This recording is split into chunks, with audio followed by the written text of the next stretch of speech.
Hi, we're living in the end times. Most of us know that. Most of us who read the Bible, we can see what's happening all around us in the world, and we know that prophetic events are all coming together. But I don't want to talk specifically about prophecies or scriptures. I want to talk about the attitude that goes along with living in the end times, or knowing that. I've heard so many people say, well, if everything's just going to be destroyed, or if there's going to be a world war, what can I do? I'm just going to stay here and wait until it all gets destroyed. Other people run off onto their farm or out in the woods or their cabin or their refuge, and they just want to hide and wait until it all happens. Other people who believe they should leave the United States before it gets destroyed say, what's the use? I know America is Babylon, but what's the use? I'm just going to wait here until it gets destroyed or until it gets attacked. There's nothing I can do. What is your attitude? Do you just have your arms folded? Do you have your head in the sand? Or are you just hiding out? Let's take a look at what the Bible has to say about this in this attitude. In Luke chapter 12, verse 47, it says, "And that servant who knew his master's will and did not prepare himself or do according to his will shall be beaten with many stripes," or lashes. In verse 48 it says, "But he who did not know, yet committed things deserving of stripes," or lashes, "shall be beaten with few. For everyone to whom much is given, from him much will be required.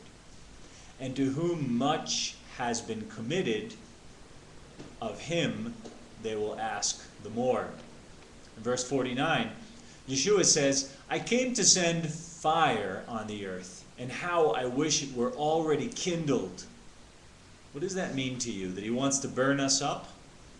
Or does it mean that he wishes a fire was burning inside of us? A fire, a desire to move, to do, to move to action, to be moved by his word and by his plan, to be part of his plan. In verse 50 it says, "But I have a baptism to be baptized with, and how distressed I am till it is accomplished. Do you suppose that I came to give peace on earth?" Most people think that Yahweh is the evil God of the Old Testament, fire and brimstone. And in the New Testament, he's loving and peaceful and merciful. Yahweh and Yahshua don't change. They're the same in the Old Testament and the New Testament. There's just one book. There's one story. There's one plan. The Messiah was spoken about in the Old Testament, all throughout the Old Testament.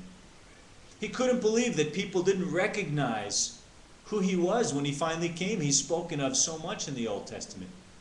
We look at the Jews of that time, the Sadducees, the Pharisees, and all the people, and we're amazed because they didn't recognize all the prophecies about the Messiah. Well, everything that is written in the Bible is written there for you and for me. It's for us, because we are going through the same thing right now. Do we realize what time we are in right now in these end times? Yahshua says in verse 51, "Do you suppose that I came to give peace on earth? I tell you, not at all, but rather division. From now on, 5 in one house will be divided, 3 against 2 and 2 against 3, father against son and son against father, daughter against mother and mother against daughter, daughter-in-law against mother-in-law and mother-in-law against daughter-in-law." Do you feel that way sometimes, that you're the one that's divided from the rest of your family? They think you're crazy because of your beliefs? Don't let that sway you. Stick to your beliefs. That's how every person that was ever led by Yahweh feels. If you're completely accepted and everything is just fine and dandy, there might be something wrong. Not necessarily, it depends on what kind of family you're from. But most families won't understand you if you're really following what it says in the Bible. In verse 54 it says, "Then he also said to the multitudes, whenever you see a cloud rising out of the west, immediately you say, a shower is coming, and so it is. And when you see the south wind blow, you say, there will be hot weather. And there is. You hypocrites! You can discern the face of the sky and the earth, but how is it you do not discern this time? Look, we know we're living in the end times. Can't we see what's going on? We know Yahshua is returning to the earth soon. Are we going to fall in the same trap, the same pattern that our forefathers before us did? They knew in the Bible that it said that a Messiah was coming. They could even calculate it. Because you remember that some of them even said to him, are you the one that is spoken of that is supposed to come and return Israel? You know, they confused. The Jews didn't realize that there were going to be two comings of the Messiah. They put all the prophecies together into one, and they just thought there was one coming. But they knew. And yet a lot of them denied who he was. They doubted. Do you doubt that he's returning to earth, that he's going to set his kingdom up here on earth? All the scriptures point to that and say it explicitly.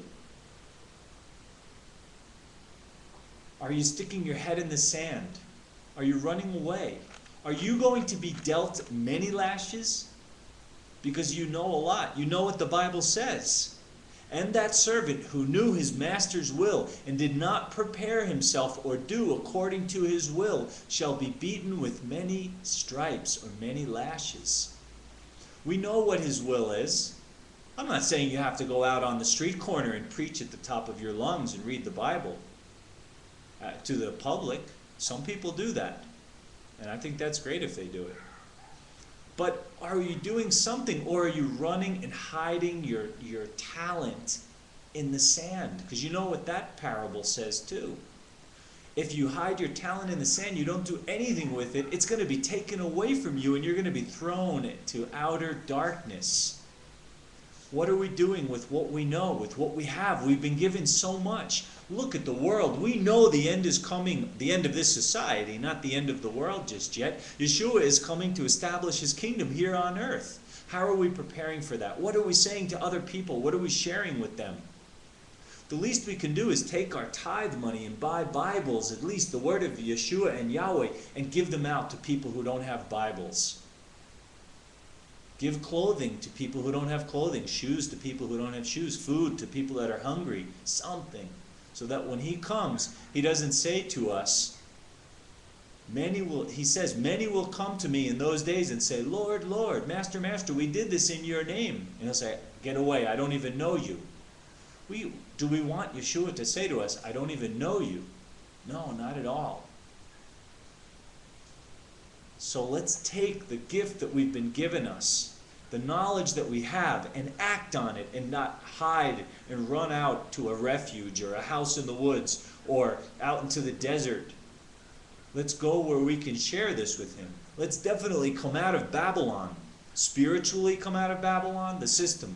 Religiously come out of Babylon, all of the Babylonian churches, Christian churches.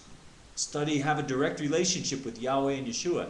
And physically come out of the nation of Babylon, the United States of America and Canada and all of North America. Probably even Mexico, the northern part of it at least. Come out of her, because she's going to be attacked. She's committing sin, and so by living there, you're participating in the sin. Just paying taxes, supporting abortion, and all of the other abominations that are going on there. You have to come out of her. Come out of her and go somewhere else. If you can, go to Israel. If not, get out of her, and then Yahweh hopefully will take you to Israel somehow.